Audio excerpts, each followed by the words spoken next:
The call came on a Thursday afternoon, just as I was finishing a meeting with my executive team. 5 years had passed since I'd last heard his voice, but I recognized it instantly. Julia, please don't hang up. My name is Julia Martinez, and at 35, I was about to confront the man who had stolen everything from me, or at least who thought he had. Mark, I said calmly, signaling my team to give me the room. This is unexpected. I know, he said, his voice tight with desperation. But I need your help. The company, your ideas, it's all falling apart. I leaned back in my chair, enjoying the irony. 5 years ago, Mark had walked away with my business plans, my startup capital, and half my assets in our divorce. Now he was calling me for help. My ideas? I kept my tone neutral. I thought they were all your ideas, Mark. Isn't that what you told the investors? He had the grace to sound uncomfortable. Look, I know I handled things badly. Badly. I cut him off. You stole my business plan for an eco-friendly home goods company, convinced our investors I was unstable during the divorce, and launched everything under your own name. I'd say badly is an understatement. Julia, please, I'll admit everything. I'll make it right. Just help me save the company. You're the only one who really understands how it all works. Of course I understood how it worked. I'd spent 2 years developing the business model while Mark worked his corporate job, nodding along with my ideas, offering suggestions, all while quietly meeting with patent lawyers behind my back. Send me the financial reports, I said finally. All of them, then we'll talk. After he hung up, I sat in my quiet office, thinking about the path that had led to this moment. The late nights working on business plans while Mark encouraged me to follow my dreams. The carefully cultivated relationships with eco-conscious suppliers. The innovative designs for sustainable household products that would change how people thought about everyday items. Then came the day I found the emails between Mark and his lawyer discussing how to patent my ideas before I could. The day I discovered he'd been meeting with our potential investors, painting me as an unstable dreamer while positioning himself as the business-savvy realist who could make it all work. The divorce had been ugly. Mark had played it perfectly. The concerned husband worried about his wife's grip on reality. By the time it was over, he had everything. The business plans, the investor contacts, even our house. I left with nothing but my determination and a secret he never discovered. My phone buzzed. Rachel, my best friend and now chief operating officer. Well, she asked when I answered. Was that the call we've been waiting for? It was, I confirmed. He's desperate. Perfect. I could hear her smile. Should I set up the meeting? Not yet. Let's see what the financials tell us first.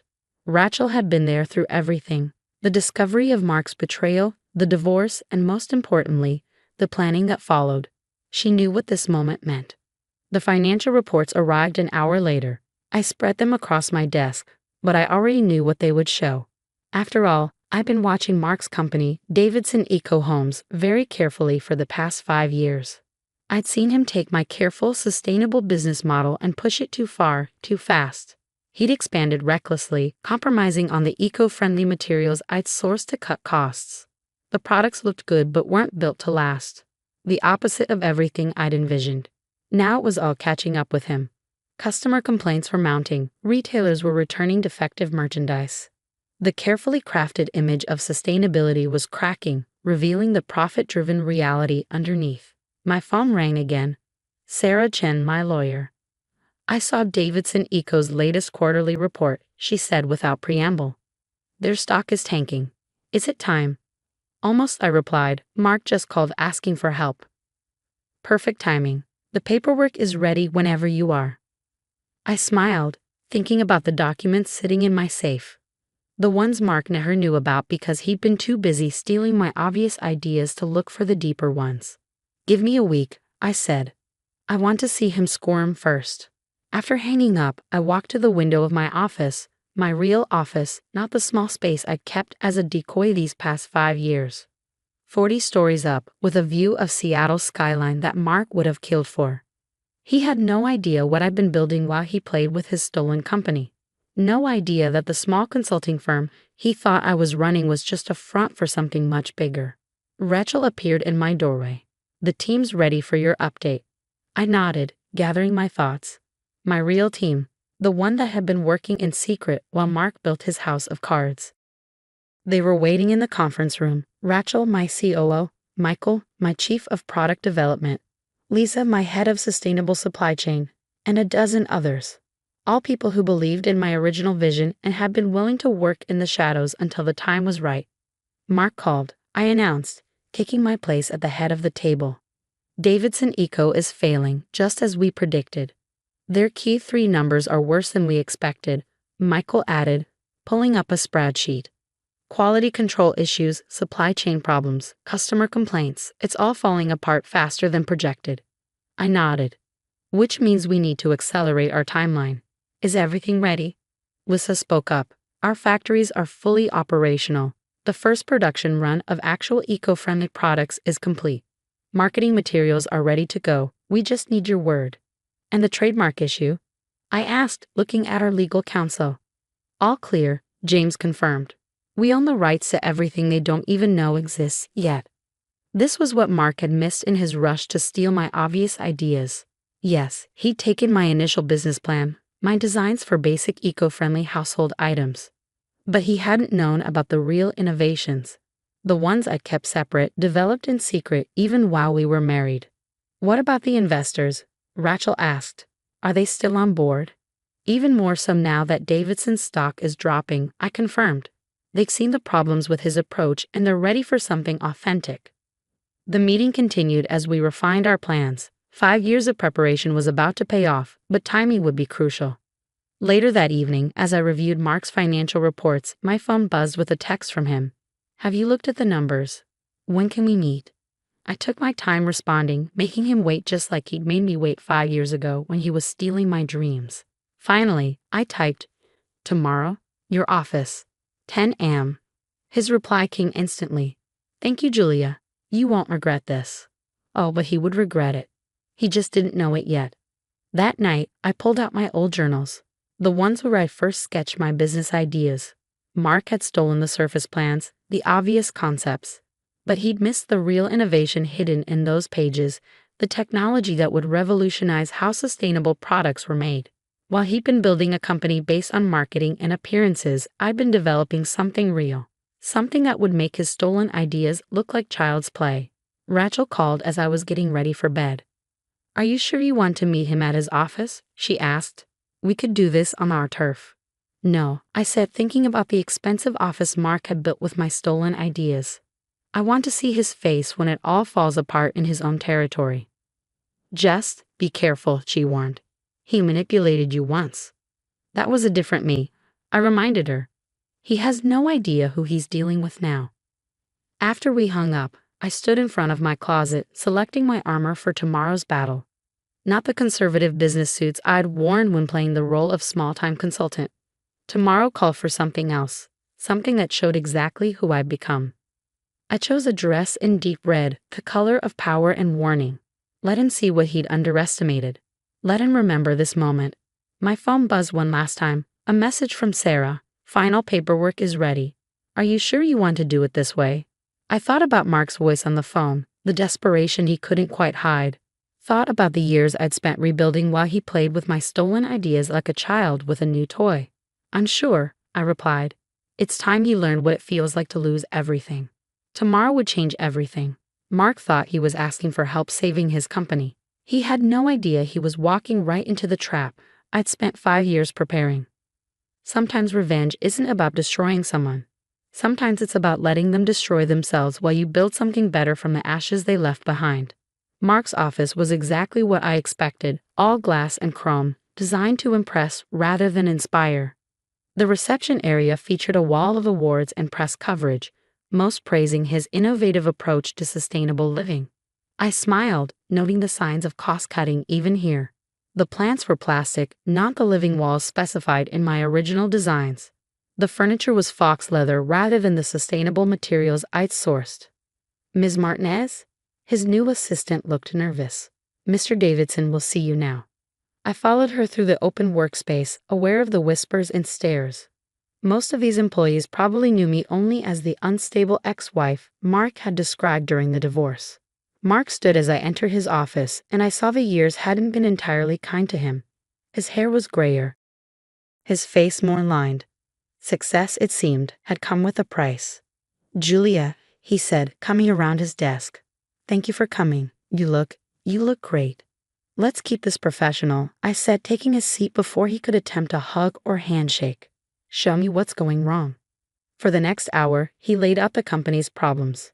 Quality control issues with their Chinese manufacturers, customer complaints about products falling apart, retailers threatening to pull their lines, the stock price in free fall.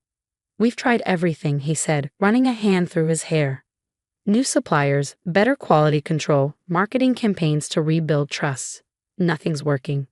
I nodded, looking through the reports scattered across his desk. "Because you can't market your way out of fundamental flaws." "What do you mean?" "Your entire business model is flawed," I said bluntly. "You took my designs for truly sustainable products and cut corners to maximize profits. Now it's catching up with you." He flushed. "That's not." "It's exactly what happened." I cut him off. "But here's what you really don't understand. Those original designs, they were just the beginning." His face changed slightly. "What are you talking about?" I pulled out my tablet and opened a file. "While you were busy building this," I gestured around his office, "I was developing this." I turned the screen toward him, showing him patents, designs, and manufacturing processes he'd never seen before. His eyes widened as he scrolled through the documents. This is revolutionary," he said finally. "Why didn't you tell me about these when we were married?" "Because I knew what you'd do with them," I replied simply. "Just like you did with everything else." He sat back, studying me. "So what are you proposing? A partnership? You help save Davidson Eco, and we implement these new designs." I laughed, the sound sharp in the quiet office. "No, Mark. I'm not here to save your company. I'm here to buy it." "What?" I pulled out another document, the one Sarah had prepared. "My company, Phoenix Sustainable Technologies, is prepared to make an offer for Davidson Eco's assets. Given your current stock price and mounting problems, I think the board will find it very attractive." "Your company?" He stared at me. "The consulting firm?" "That's just a front," I said, enjoying his confusion. "The real company has been operating in stealth mode for 5 years. We have factories ready, supply chains established, and products tested. We're ready to launch, we just need a distribution network. Like, say, the one you built with my stolen ideas." His face darkened. "You planned this? All of it?"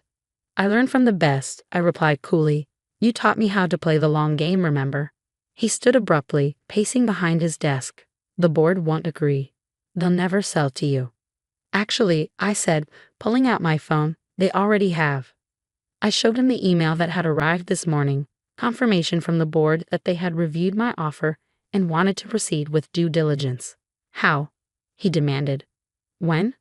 "I've been meeting with them quietly for months," I explained, showing them what Phoenix has developed, explaining how we could turn things around. "They're business people, Mark. They see the writing on the wall." His face had gone pale. "This is revenge." "No," I corrected him. "This is business. You taught me that too, remember. Nothing personal, just business." I stood smoothing my dress. "The paperwork will be delivered this afternoon. I suggest you review it with your lawyers. Though I should warn you, Sarah Chen is much better than whoever you're using now." "Sarah, my Sarah." "She left your firm 3 years ago," I said, enjoying his shock. "She's my general counsel now. Turns out she never believed your stories about your unstable ex-wife." I walked to the door, then turned back. "Oh, and Mark, clear out your office by Friday. Phoenix will be taking possession next week." I left him standing there, staring at the empire that was crumbling around him. The whispers followed me through the office, but this time they were different. This time they knew who I really was. Rachel was waiting in the car outside. "Well?" she asked as I slid into the seat. "Call the team," I said. "It's time to launch."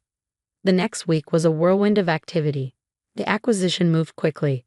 The board was eager to salvage what they could from the failing company. Mark tried to fight it, of course, but the numbers didn't lie.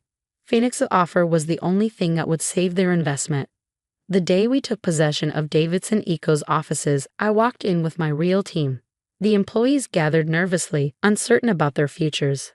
"I know you're worried," I told them. "But I want you to understand something. Phoenix isn't here to destroy what you've built. We're here to make it what it always should have been." I showed them the real designs, the innovative technology, the truly sustainable products we developed. Watched their eyes light up as they realized they could finally deliver on the promises they'd been making to customers. Most of them stayed. Some, the ones most loyal to Mark, left. We wished them well and moved forward. Mark tried one last time to fight back, attempting to claim my new designs were developed while we were married. But Sarah had prepared for that, documenting everything meticulously. He lost that battle too. 6 months later, I sat in my new office, the one that used to be his, looking at the latest sales figures. Phoenix's first line of products had launched to rave reviews. The stock price was climbing. The vision I'd had all those years ago was finally becoming reality. Rachel knocked on my door. "The Wall Street Journal reporter is here for your interview." I nodded, straightening my dress. Red again, my new power color. "Send her in." The reporter was young, eager. "Ms. Martinez, thank you for speaking with me. Your story is fascinating. Building a secret company while your ex-husband ran your stolen ideas into the ground, then buying him out. It's like something from a movie." I smiled. "The truth is often stranger than fiction." "What made you decide to do it this way?" she asked. "Why not fight him immediately after the divorce?" "Because sometimes the best revenge isn't about fighting," I said. "It's about building something better. Something real." After she left, I stood at my window, looking out at the city. My phone buzzed. A text from Mark. "You won. Are you happy now?" I thought about the journey that had brought me here, about the woman I'd been 5 years ago, devastated by betrayal, and the woman I was now, about the difference between revenge and vindication. "I was always going to win," I texted back. "You just didn't know what game we were really playing." Then I turned off my phone and went to meet with my team. We had real work to do, building something that would last long after the story of betrayal and redemption was forgotten. Because in the end, success isn't about beating someone else. It's about becoming who you were always meant to be, even if someone else's betrayal is what finally pushes you there. Sometimes the best revenge is simply becoming exactly who they said you couldn't be.